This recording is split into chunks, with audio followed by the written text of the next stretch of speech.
Hola amigos, sean bienvenidos a esta serie titulada Lo que no sabías acerca del Mesías. Soy Oscar López y tengo el placer de compartir con ustedes el tema de hoy. Hola a todos, soy Itamar López y bienvenidos a este nuevo tema. Bueno, el título de hoy es un tema que ha sido esperado desde hace algunos videos. Aquí hablamos en términos de videos, ¿no?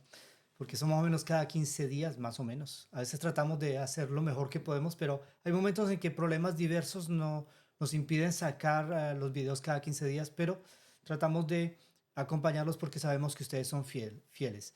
Am, el tema de la bestia es un tema muy interesante y yo quisiera que empecemos por hablar de nuestro texto de base del cual hemos estado hablando en los últimos videos. Es Apocalipsis capítulo 13. Yo invito a Itamar a leerlo. Dice, me paré sobre la arena del mar y vi subir del mar una bestia que tenía 7 cabezas y 10 cuernos, y en sus cuernos 10 diademas, y sobre sus cabezas un nombre blasfemo. Y la bestia que vi era semejante a un leopardo, y sus pies como de oso, y su boca como boca de león. Y el dragón le dio su poder y su trono y grande autoridad. Vi una de sus cabezas como herida de muerte, pero su herida mortal fue sanada, y se maravilló toda la tierra en pos de la bestia, y adoraron al dragón que había dado autoridad a la bestia, y adoraron a la bestia diciendo, ¿quién como la bestia y quién podrá luchar contra ella? También se le dio boca que hablaba grandes cosas y blasfemias, y se le dio autoridad para actuar 42 meses. Y abrió su boca en blasfemias contra Dios para blasfemar de su nombre, de su tabernáculo y de los que moran en el cielo. Y se le permitió hacer guerra contra los santos y vencerlos. También se le dio autoridad sobre toda tribu, pueblo, lengua y nación. Y la adoraron todos los moradores de la tierra, cuyos nombres no están escritos en el libro de la vida del Cordero que fue inmolado desde el principio del mundo. Si alguno tiene oído, oiga. Entonces aquí tenemos una bestia bastante interesante, de la cual hemos ya hablado en algunos temas, pero un pequeño resumen como para meternos para poder entrar en los detalles del tema de hoy, porque va a ser bastante intenso. Esta es una bestia que sale del mar y nosotros explicamos que el salir del mar sale de una zona densamente poblada, eso lo explicamos en los temas anteriores. Si les parece un poco extraña la idea, yo les invito a que vean la serie completa, es mucho mejor para que puedan entender todos estos temas. Sale del mar y tiene características de leopardo, de oso y de león. Y estas características también se citan en Daniel capítulo 7. Es decir, que estas características corresponden a los reinos, son características simbólicas de los reinos que precedieron al Imperio Romano. Y vemos de que el dragón, Roma, le da autoridad. ¿Y en qué momento le da autoridad? También lo estudiamos en el año 538, cuando el obispo de Roma recibe plena autoridad civil y religiosa sobre el occidente del imperio. Y a partir de allí empieza este poder a desarrollarse y a tomar fuerza. Dice también que se le dio 42 meses para que dominara a los santos, que les hiciera guerra y los venciera.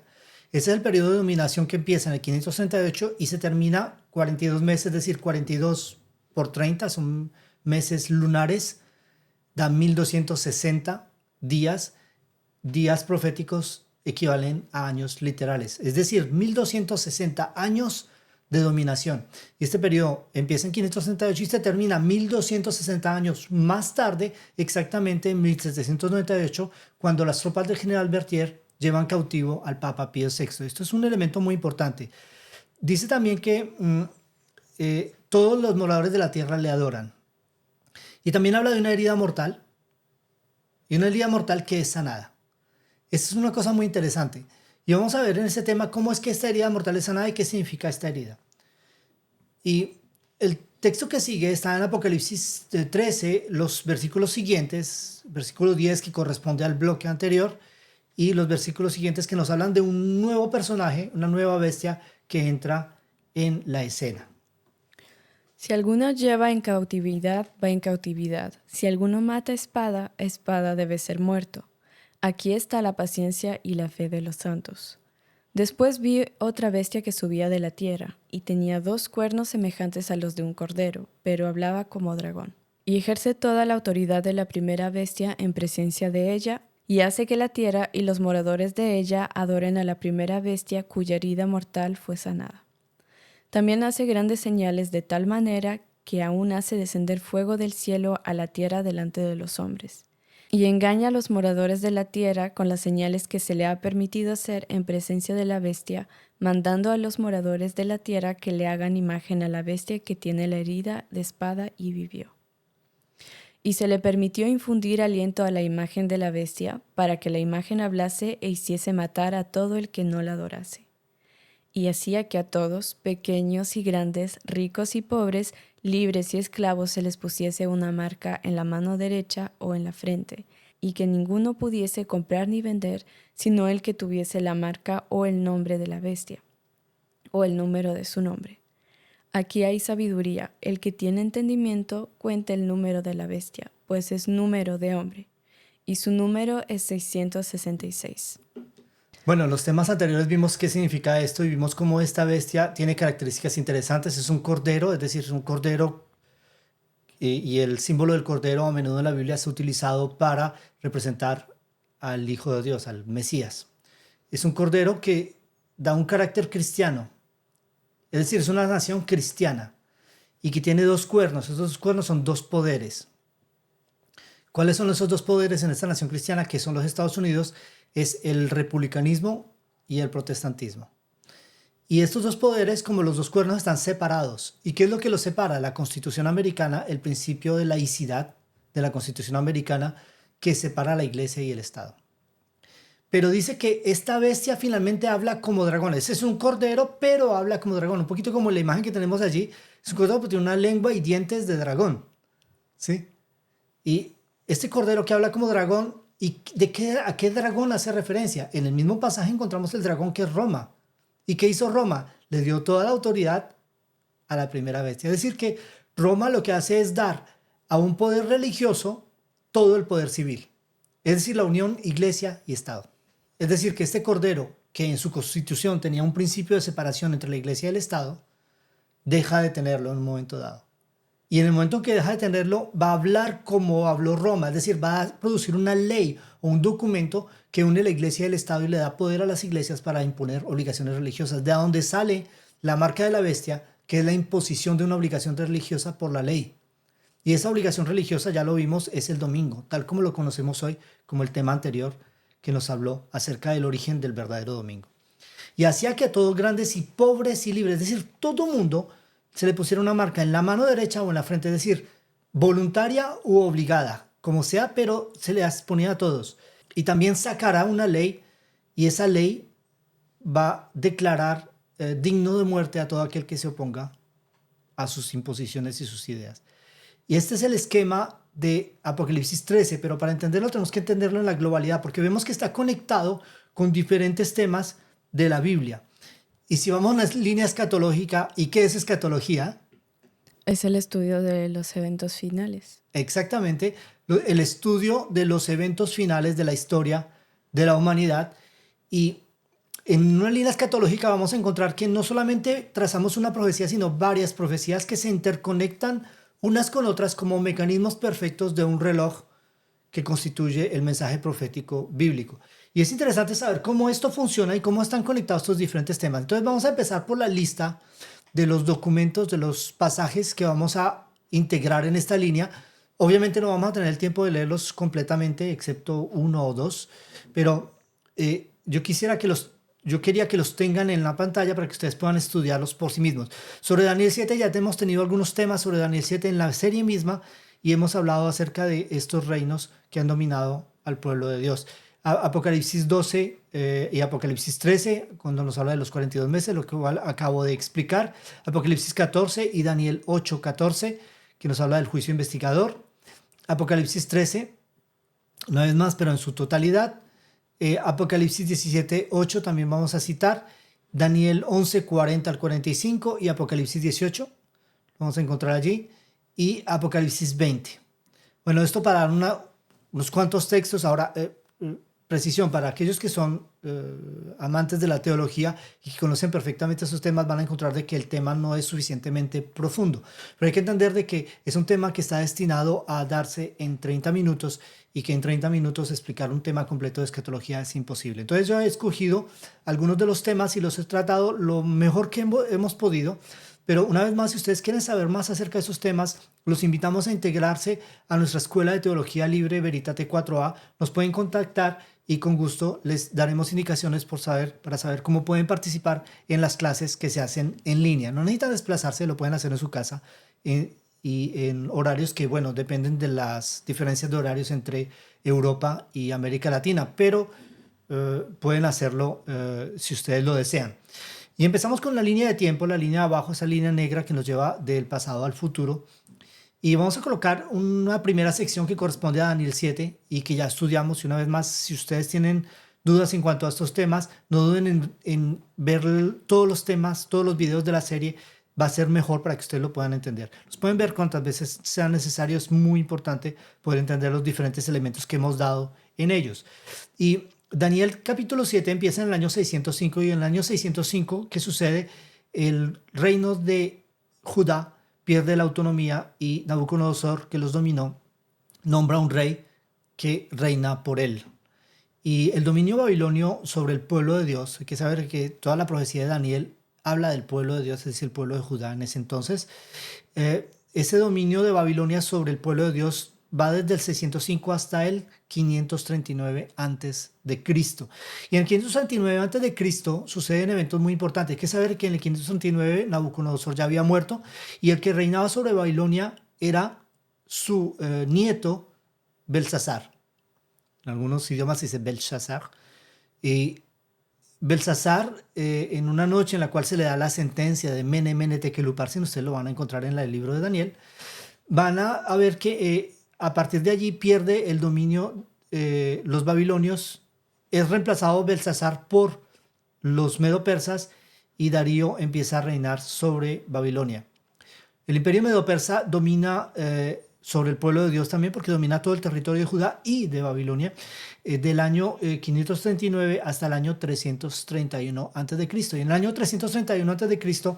hay un pueblo que ya existía desde antes y que habían sido dominados, pero hay un nuevo rey que se levanta y este rey es el rey Alejandro el Magno. Alejandro el Grande, conduce las tropas de los griegos y finalmente vencen a los medo-persas, los dominan completamente y Grecia domina el mundo antiguo del año 331 hasta el año 168. Ahora, ¿qué sucede en el año 168? Es muy interesante.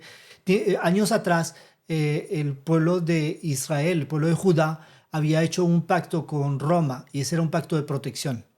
Y resulta de que en el año 168 ellos están en guerra interna, una guerra civil dentro de Jerusalén por el poder. Y los romanos intervienen y finalmente en esta historia, los romanos terminan por, a través de ese contrato que hicieron los judíos con Roma, terminan por tomar el dominio de todo el territorio de Judá. Entonces, el territorio de Judá está dominado por Roma desde el año 168. Este dominio sobre el pueblo de Dios dura hasta el año 538. ¿Y qué sucede en el año 538? Los eventos que ya dimos hace un rato. Si volvemos atrás un poco, desde el año 568, vamos a ver un detalle importante y es la primera venida de Cristo, es decir, el nacimiento de Cristo en Belén. El Mesías viene y en el año 31 el Mesías da su vida en expiación por el pecado. Esto bajo el Imperio Romano. Ahora, en el año 568 el obispo de Roma domina todo el mundo occidental cuando el emperador Justiniano le da pleno poder sobre el occidente, pleno poder religioso y pleno poder civil y militar. Hay que saber también que los franceses le ayudaron al obispo de Roma cuando Clodoveo, el rey de los francos, le ayudó a deshacerse de sus enemigos para poder dominar todo el mundo conocido del occidente en ese entonces. De ahí el poder del obispo de Roma se extiende en todo el mundo conocido y este periodo dura 1260 años, como está descrito en las profecías de Apocalipsis capítulo 13 y otras profecías de la Biblia que nos hablan de este mismo periodo, también Apocalipsis 12 y otros pasajes. Y esta Roma papal va a dominar hasta 1798 y en 1798 ¿qué sucede, Itamar? La herida de muerte. La herida de muerte. ¿Y cómo sucede? Explícame esa herida de muerte, a ver. Es cuando el general Berthier lleva a cautividad al Papa Pío VI. Exactamente. Los ejércitos franceses decapitan la Inquisición y le quitan todo el poder geopolítico al obispo de Roma. Esto sucedió verdaderamente y vemos que la profecía se cumplió perfectamente. De allí sigue la profecía de Apocalipsis 14. Apocalipsis 14, ¿qué dice? ¿De qué mensajes me habla? Del primero, segundo y tercer ángel. Primero, segundo, Y tercer tercer ángel. ángel. ¿El primer ángel qué es? El primer ángel es el juicio. Anuncia la llegada del juicio de Dios. El segundo ángel es una sentencia contra lo que queda de Babilonia. Es decir, en ese entonces sabemos de que el protestantismo se había apartado de la Iglesia Católica, pero ellos deciden rechazar el mensaje de la segunda venida de Cristo cuando los mileritas empezaron a predicarlo. Y el tercer mensaje es una advertencia contra la marca de la bestia, pero también nos habla del santuario. El mensaje del tercer ángel introduce un tema muy importante. Y vemos de que en 1844 se cumple también Daniel 8:14, los 2300 años. Y este periodo empieza en el año 457 cuando sale la orden para restaurar y reedificar a Jerusalén. Y se termina el 22 de octubre de 1844 con el pasaje de Cristo del lugar santo al lugar santísimo en el cielo, en el santuario del cielo, y empieza a partir de allí el juicio investigador.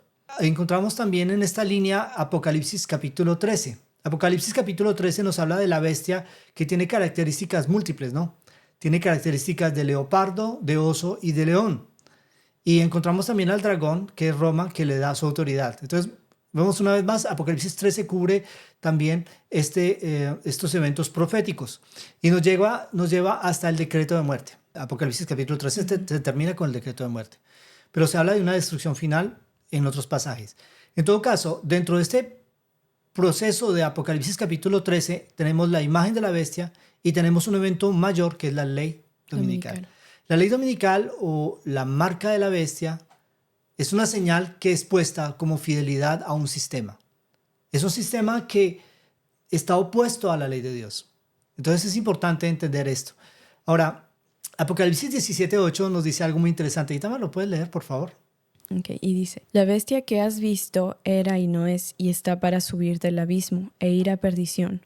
Y los moradores de la tierra, aquellos cuyos nombres no están escritos desde la fundación del mundo en el libro de la vida, se asombrarán viendo la bestia que era y no es y será. Tenemos aquí la bestia que era, no es y que sube del abismo. Interesante. Era, ¿por qué era? Porque era durante 1260 años. No es por qué. ¿Qué constituye la bestia? Es la unión Iglesia-estadio. del poder de la iglesia con el poder del Estado. La unión de iglesia y Estado. Pero cuando esto queda disuelto y que el Papa ya no tiene, o sea, la Iglesia Católica ya no tiene jurisdicción política como nación, como Estado, ¿qué sucede? Ya no es. Ya deja de ser, no deja de ser. Pero ¿qué dice? Era, no es, eso sucede en 1698 y llega un momento en la historia en que empieza a ser de nuevo. Empieza a subir del abismo. ¿Y cómo es ese proceso de subir del abismo? Esto lo podemos encontrar en la historia. Hay algunos eventos que están ligados. Por ejemplo, el restablecimiento de la autoridad civil del Papa en el perímetro del Vaticano. Esto se refiere al país más pequeño del mundo, ¿sí? A uno de los países más pequeños del mundo. Pero vemos de que todavía allí su poder no está restaurado porque es simplemente en ese territorio. Pero ahí empieza. Y sucede un evento mayor en 1989. ¿Qué sucede en 1989, Itamar? La caída del muro de Berlín. Sí. Ahora, la caída del muro de Berlín es una señal visible de un evento político mayor. Es la caída del comunismo en Rusia. De hecho, la caída del comunismo en Rusia es el resultado de la coalición entre el Papa Juan Pablo II y el gobierno de los Estados Unidos.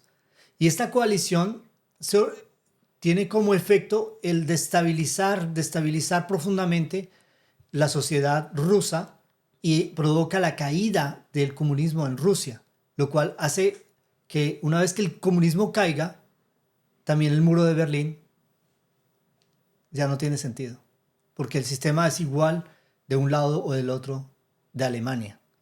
Y en el momento en que demuelen el muro de Berlín, se marca en la historia un punto de transición importante. Tenemos que a partir de allí empieza a tomar poder. ¿Y por qué toma poder? Porque el Papa, siendo una autoridad religiosa, se vale de la autoridad civil y militar americana para cumplir con un objetivo religioso. Porque nosotros tenemos que saber de que desde la antigüedad la iglesia de Occidente, es decir, la Iglesia Católica, está en pugna, está en concurrencia, está en oposición, perdón, está en oposición a la Iglesia Ortodoxa, que hoy en día está ubicada en Rusia. Y en el momento en que el Papa recupera ese poder para poder vengarse de sus antiguos enemigos, en ese momento el Papa empieza a recuperar la naturaleza que tenía antes de 1798.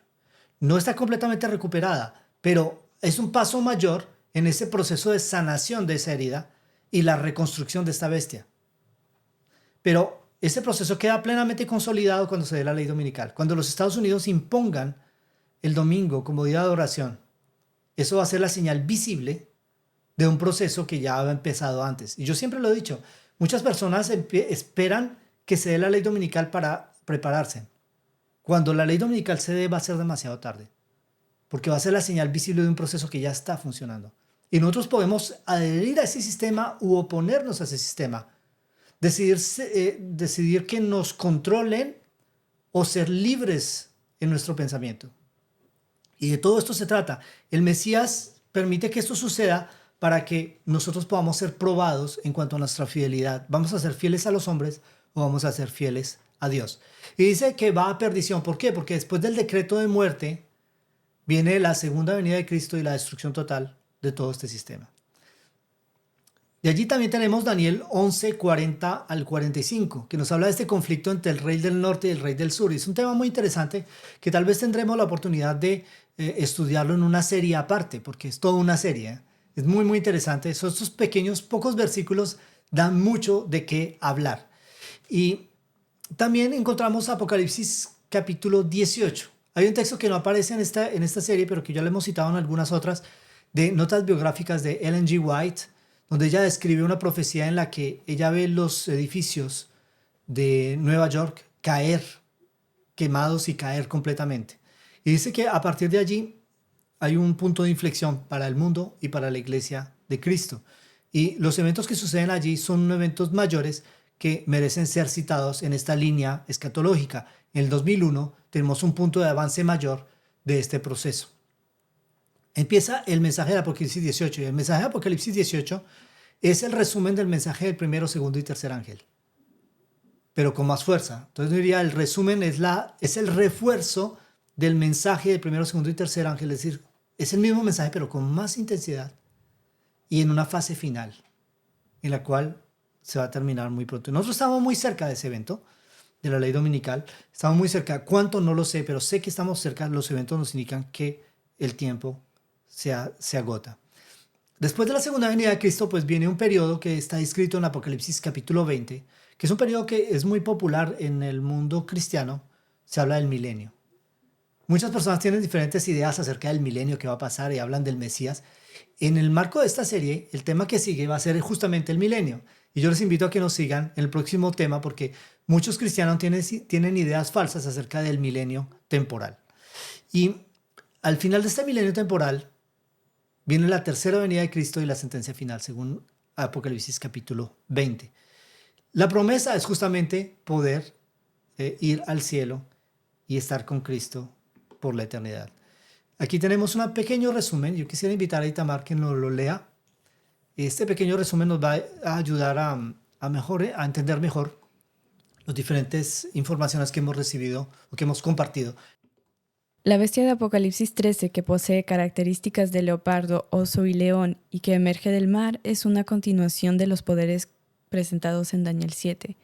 El dragón le otorga autoridad por 42 meses, o sea, 1260 años literales. Esta bestia representa a la Roma papal que recibió el poder de Roma imperial en el año 538, cuando el obispo de Roma asumió todo el poder civil y religioso. Esta unión de Iglesia y Estado cesó en 1798, cuando la intervención del ejército francés puso fin al dominio geopolítico de la Iglesia católica. Segundo punto. El cordero con 2 cuernos simboliza a los Estados Unidos, una nación cristiana fundada sobre 2 poderes separados por su constitución, el republicanismo y el protestantismo. Esta nación termina hablando como dragón, o sea, Roma.